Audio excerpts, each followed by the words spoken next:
नमस्कार साथियों, स्वागत है आपका अपने YouTube चैनल पर। साथियों, इलाहाबाद हाई कोर्ट ने एक बहुत ही ऐतिहासिक फैसला दिया है, जिसने पारिवारिक न्यायालय में भरण पोषण आदि के वादों को और पारिवारिक न्यायालय में मुकदमों के हो रहे दुरुपयोगों पर एक बहुत ही बड़ा प्रश्न चिन्ह लगाया है। साथियों, बिना किसी वाजिब कारण के कोई पत्नी अपने पति से अलग हो जाती है और उसके ऊपर भरण पोषण का वाद दाखिल कर देती है, जबकि पति बेचारा उसे लेके आना चाहता है, बार बार उसको बुलाने का प्रयास करता है, लेकिन पत्नी उसके साथ रहना स्वीकार नहीं करती।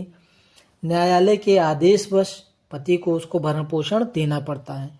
इसी संबंध में साथियों एक मामला है मेरठ पारिवारिक न्यायालय का, जहां पति पत्नी का विवाद था और पत्नी ने भरण पोषण का वाद दाखिल किया। पत्नी निशा ने भरण पोषण का वाद दाखिल किया, जिस पर सुनवाई के बाद मेरठ पारिवारिक न्यायालय ने 8,000 रुपये प्रति माह भरण पोषण देने का आदेश पारित कर दिया, जिस आदेश के विरुद्ध पति विपुल अग्रवाल ने माननीय उच्च न्यायालय इलाहाबाद का दरवाजा खटखटाया।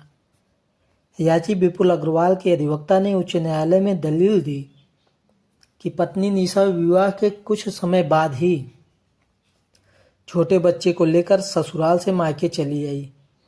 पति ने उसे वापस लाने के लिए कई प्रयास किए, लेकिन वह नहीं मानी।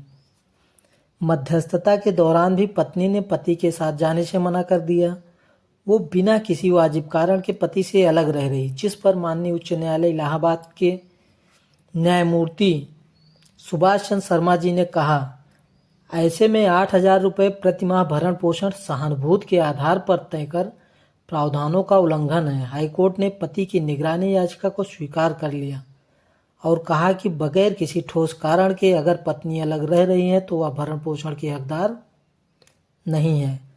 यह ऐतिहासिक फैसला इलाहाबाद हाई कोर्ट द्वारा पारिवारिक न्यायालय में चल रहे विवादों को एक नई दिशा और दशा देने का काम करेगा। साथियों, आप लोग पारिवारिक न्यायालय से संबंधित किसी भी वाद, मुकदमे या पैरवी के लिए हमसे संपर्क करें। धन्यवाद।